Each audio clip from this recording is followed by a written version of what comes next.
Hello folks, welcome to a new video. So in the last video we discussed about flow control. Flow control was something that involved like the sender and the receiver, and we talked about how we need to take into consideration how much the receiver can handle for successful data transmission so that packets are not dropped. Like if device 1 sends more than what device 2 can handle, where device 2 is the receiver, after the limit is reached, device 2 will drop those data since it won't be able to handle them.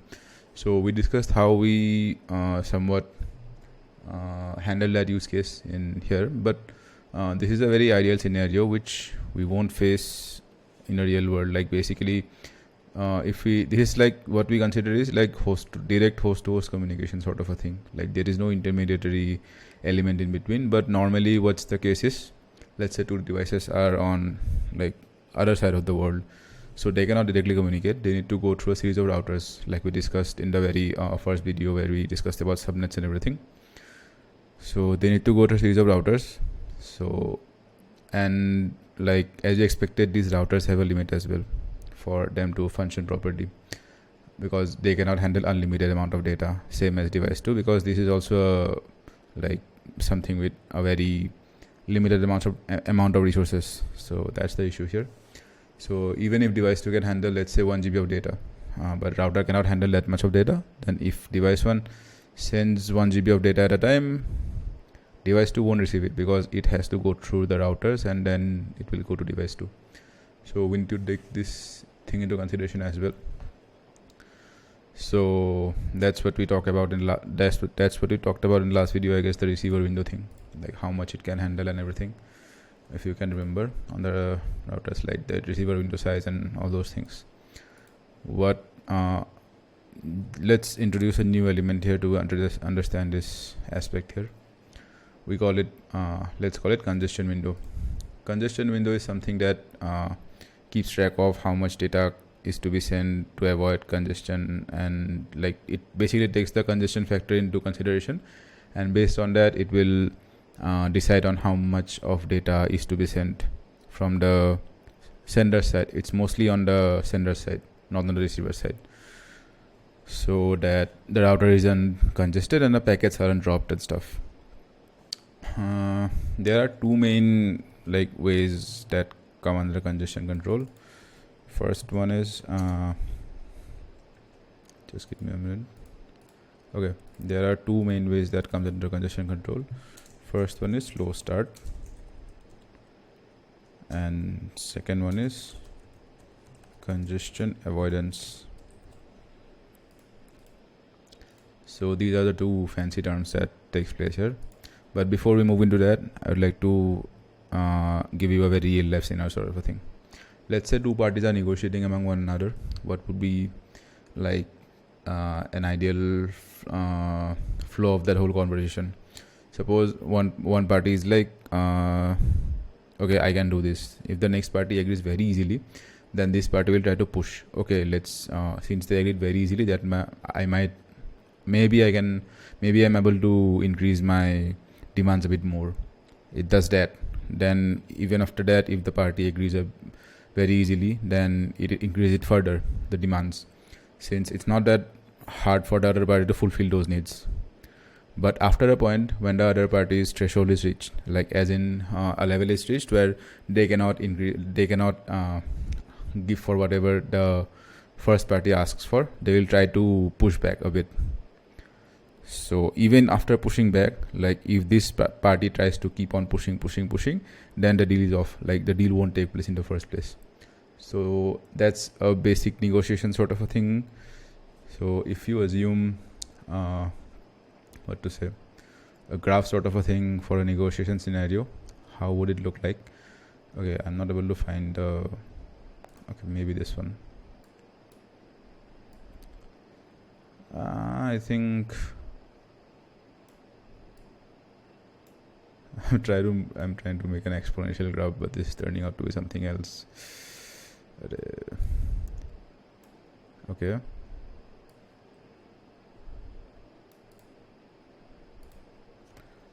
Nah, not working. Okay, so basically what would happen is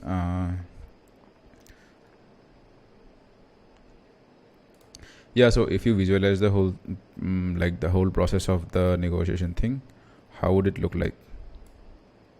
First of all, it would be somewhat of an exponential thing, like since one party is demanding and the other party is agreeing, so it's increasing it further, increasing the demands further, and so on. It's going up. Once like the other party is like, okay, stop now, it's too much, then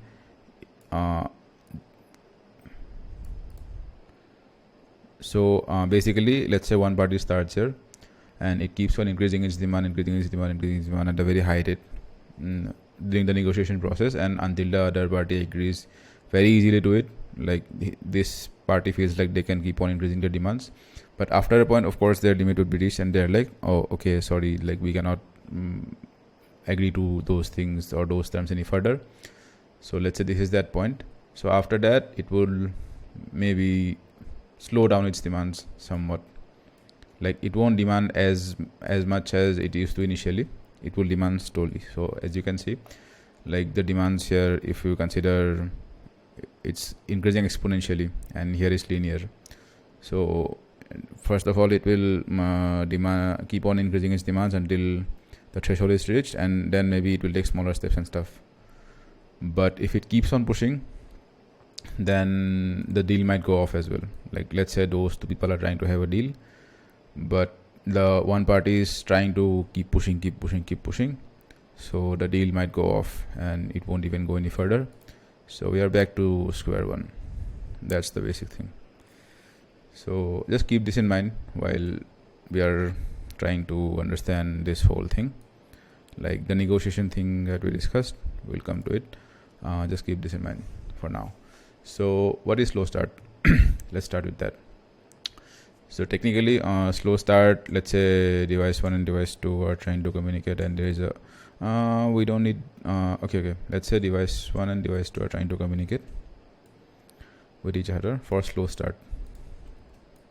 Okay, so here what we have is slow start. Device 1 and device 2 is trying to communicate with each other, and what slow start does is it will increase the congestion window size by 1 every time it receives an acknowledgement. Okay, that's just the definition of it. So if you are to understand how it works, let's say device 1 has 4 packets, or maybe okay, this is the window. Maybe let's say device 1 has 6 segments to send or something, like we discussed in the last video.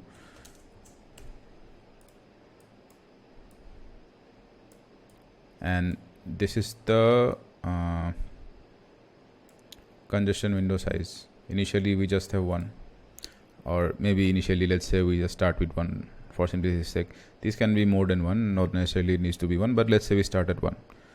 So what device 1 would do is, let's say we start with a congestion window of 1. Okay, then the next step is device 1 would send S1 to device 2. S1 to device 2. Okay, done. And then device 2 would acknowledge that S1. Then it's like, okay, it will receive the acknowledgement for it. S2, S1 ek. After it receives the acknowledgement for S1, for each acknowledgement it will increase the window size by 1. Just remember that, I mean the congestion window size by 1. So it received 1 acknowledgement now, right? So it will increase the window size by 2. Oh sorry, it will increase the window size by 1. Also, since it received acknowledgement for S1, it would move ahead since it's already done. So we like S2 and S3 now. We have S2 and S3 now. Then what we do is we transmit S2 and S3. Cool. So let's keep track of the window sizes here. Initially it was 1. For transmission 1 it was 1. For transmission 2 that we are considering right now, the window size is 2. the window here is 2. So we sent S2 and S3. We received S3 let's say, or maybe let's do one thing. Let's say we received S2 and maybe S3 is taking a while to get processed. So we received another one, but this whole transmission is not completed. I mean, the whole transmission receive flow is not completed. S3 is still out there. So when it receives S2 it will increase it by again by 1. 3 plus it received S2, so we don't need it. We move it ahead. This can be dropped because acknowledgement for it is already received, like we discussed in the last video. Then next we have S3 is also transmitted in the same. Let's say after some time we received S3. Okay. So this will be increased further since it's a new acknowledgement. With each acknowledgement we increase the window size by 1, like we discussed. So we increase it by 1 again, and also we drop S3. Let's add one more packet here just so that, let's say S7 or something. We won't reach there, but just so that we can see it full and stuff. So this is like the second trip that took place, right? So sorry, I mean third trip that took place. For third trip, after third trip, the window size is now 4. So similarly, then we send S4, S5, S6, S7, and we receive acknowledgement for all 4 of those, or maybe S7. So basically 4 of the data transmit successfully. Then it will again, for the next time, it will again increase by 4. So it will be T4 is, after T4 it would be 8. Basically what you can see is a pattern, an exponential sort of a pattern here. From 1 it's 2, from 2 it's 4, from 4 is 4, it's increasing to 8. So for a slow start, it's an exponential graph sort of a thing, and it will increase very fast. Like it depends on the starting point, of course, but assuming the starting point is 1 also, it will increase very fast. So this is the part that the first part is representing, like this initial slow start thing. But after a certain point of time, one slow start is like, let's say it's reaching the threshold for slow start. The router is reaching the threshold for slow start, because it cannot keep on like handling exponential increase in data, since it also has its limits, like we discussed. So after a point, it will start like pushing back, like, oh, okay, slow down. Like I cannot handle this many data at once because I have a lot of things to do right now, or that sort of a thing. Or like the rate of increase is very huge, so maybe slow down a bit. It's the same negotiation thing. Like until the other party pushes back, this party will keep on sending the data, or as in like keep on pushing their demands and stuff. You can somewhat correlate those things. So after that, congestion avoidance takes place. Slow start was like initial thing that we kept pushing. Now congestion avoidance is like a survival sort of thing. Like, okay, if we don't stop now, the deal might go off, or as in packets might be dropped eventually. So just slow down a bit. So once the router does that, then we move to congestion avoidance. In congestion avoidance, what we do is, it's somewhat similar to this only. But what we do is, here we were increasing it for every acknowledgement, right? For every acknowledgement that is received, we increase it by that much. So this is for trip 1, we increased for trip 2, we increase it by 1, since there was just one piece of segment involved. For trip 3, we increase it by 2, like we discussed the whole flow again. For trip 4, it will be like again add 4 to that sort of a thing.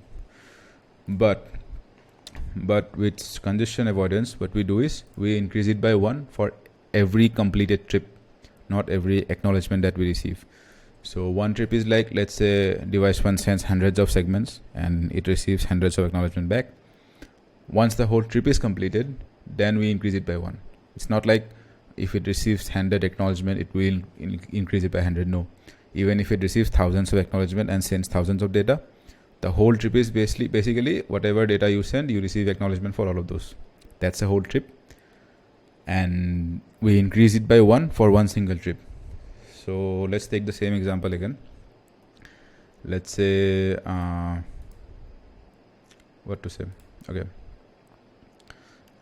let's say at this point the threshold is hit or something maybe, so we put a dotted line here just to indicate that the router is like, okay, slow down now, I might get congested, so your packets might be dropped, so send the data slowly. And maybe we need to send more data, let's say S8, S9, S10, S11, S12, S13 or something. Okay, so this is a lot of data that we need to send. Now we are done till where? Now we are done till okay, now we are done till S7. Let's say till S7 it's done, and we receive acknowledgement till S7. The last data we received was acknowledgement of S7.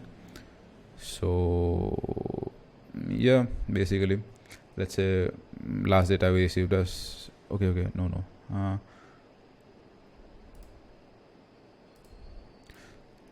let's say let's forget the old example. I don't remember what quite was that case, but let's say we are currently with this segment here. These are the data that we are keeping track of. So let's say we are okay, T4 was 8 now. Okay, so let's say after T3, I mean after the window size is 4, the router responded like, okay, slow down, I might get congested, I might drop your packet, so send the thing slowly after this. Then device is like, okay, fine, we'll do that. So let's say now it's considering these 4 segments for sending. It will send S4, S5, S6, S7, like it's planned as well, of course. So it will send all of it.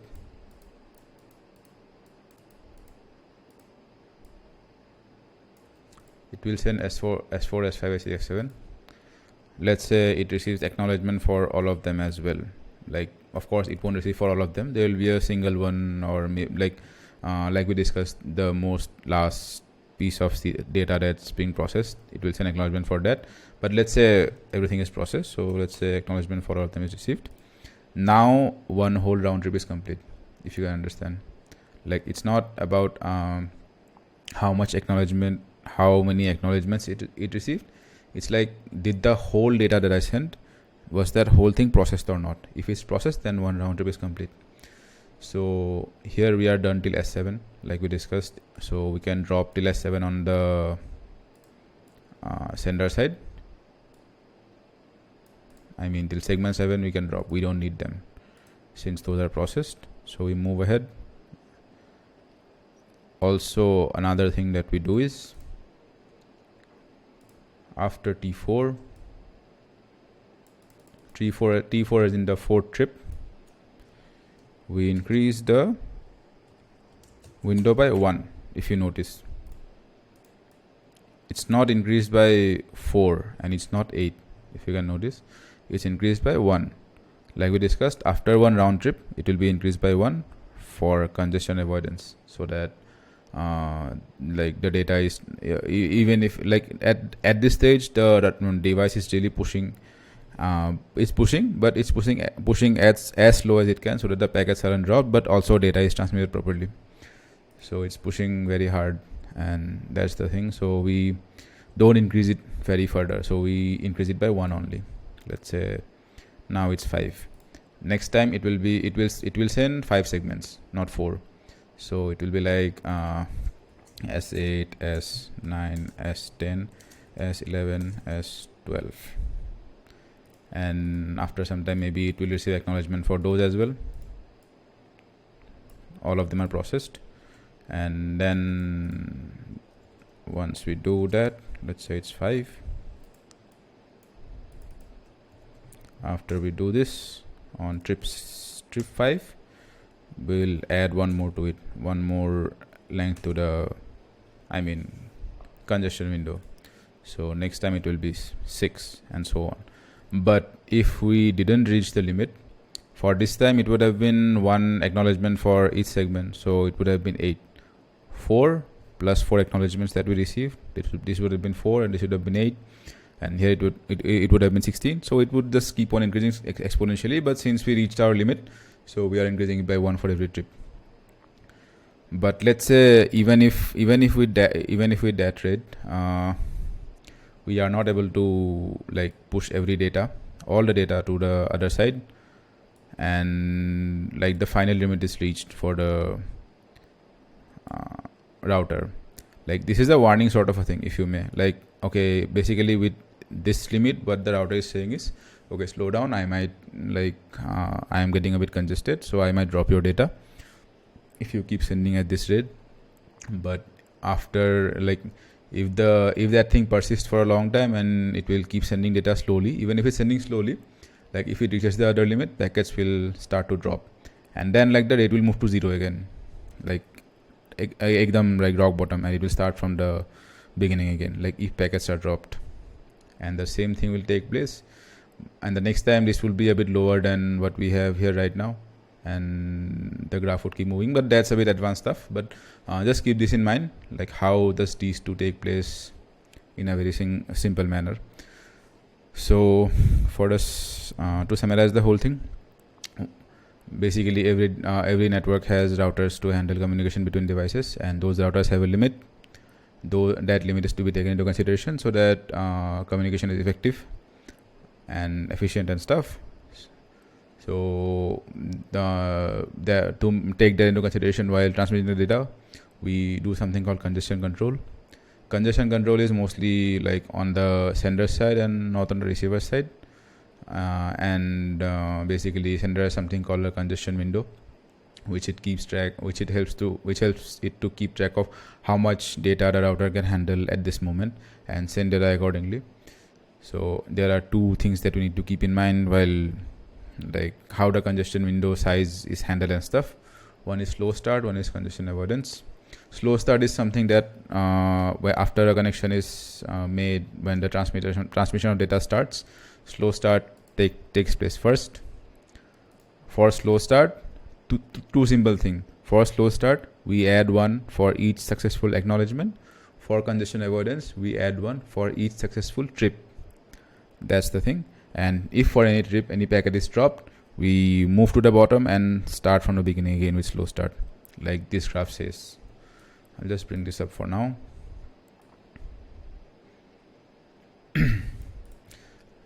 Let's go through this graph once. So when it starts low, it will increase the rate of sending data from device 1 to device 2 would increase exponentially, like we discussed here, 1, 2, 4, 8, 16, 32 and so on. But after a limit is reached, the router would be like, okay, slow down now, I am getting congested. If you keep sending data at this rate, I might start dropping your packets because I'm not able to handle it. So device 1 is like, okay, I'll slow down now, and then it would like switch to congestion avoidance because it's in a survival mode sort of a thing now.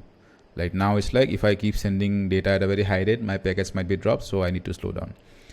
So this is the survival mode sort of a thing for device 1. It's sending data, but it's sending it slowly, like because we cannot stop sending data, otherwise like that would introduce additional latency and stuff. So it keeps sending data, hoping that without reaching the like limit of the router, after which it would start dropping packets, it's able to send all of it. If it's able to send all of the data and stuff, then it's fine. If it's able to send all of the data and stuff here also, then also it's fine. Like it's nothing to worry about. But let's say data is very huge. There's a very large amount of data that it is trying to transmit.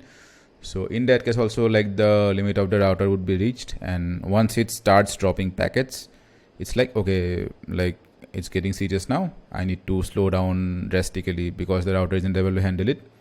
Otherwise, I won't be able to transfer data efficiently. So it drops down to the start, and it will slow start again, and so on. It will keep on like doing the same thing until the data is transmitted. There are some limits and stuff to this as well, like this will also decrease further with every graph and stuff, but let's keep that out of the picture for now. You can look it up if you want to. But yeah, that's mostly congestion control and how the whole thing takes place. And yeah, that should be it for this video, I guess. I hope it helped you understand, like I hope I was able to explain properly and stuff.